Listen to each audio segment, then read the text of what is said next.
Andhra special మామిడికాయ పచ్చడి ఎలా తయారు చేసుకోవాలో ఇప్పుడు మనం చూద్దాం. ఇప్పుడు ఈ సైజు మామిడికాయని ఒక 20 కాయలు తీసుకుని దాన్ని తొక్క తీసేసి టెంకుతో సహా పీసెస్ చేసుకుని 10 కప్పులకి కప్పున్నర ఉప్పు వేసి 1 స్పూన్ పసుపు వేసి 3 రోజులు ఊరబెట్టుకుని తర్వాత ఎండలో ఆరబెట్టుకుని ఈ ముక్కల్ని తయారు చేసుకుందాం. ఈ ముక్కల్ని ఇప్పుడు మనం మామిడికాయ పచ్చడి ఎలా తయారు చేసుకోవాలో చూద్దాం. ఇప్పుడు మామిడికాయ ఊరబెట్టిన రసాన్ని ఈ మామిడి ముక్కల్లో పోసుకుందాం. డ్రై రోస్ట్ చేసుకున్న ఆవపిండి వేసుకుందాం.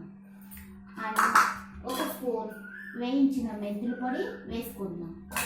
అలాగే తాలింపు పెట్టుకున్న పచ్చిశనగపప్పు, ఎండుమిర్చి, వెల్లుల్లి, ఆవాలు, జీలకర్రని మిక్స్ చేసుకుందాం. ఇప్పుడు కప్పున్నర కారపొడి కలుపుకుందాం. అండ్ కాచి చల్లారి పెట్టుకున్న వేరుశనగ నూనెను మిక్స్ చేద్దాం.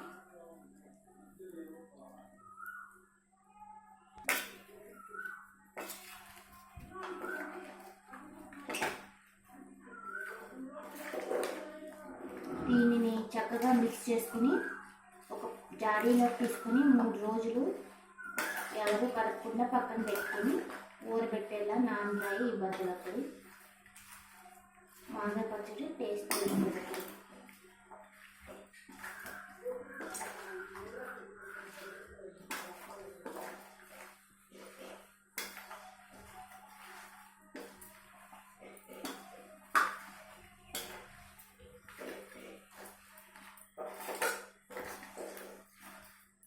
చూసారు కదండి, ఆంధ్ర స్పెషల్ మామిడికాయ పచ్చడి ఎలా తయారు చేసుకోవాలో. నచ్చితే లైక్ చేయండి, షేర్ చేయండి, సబ్స్క్రైబ్ చేయండి.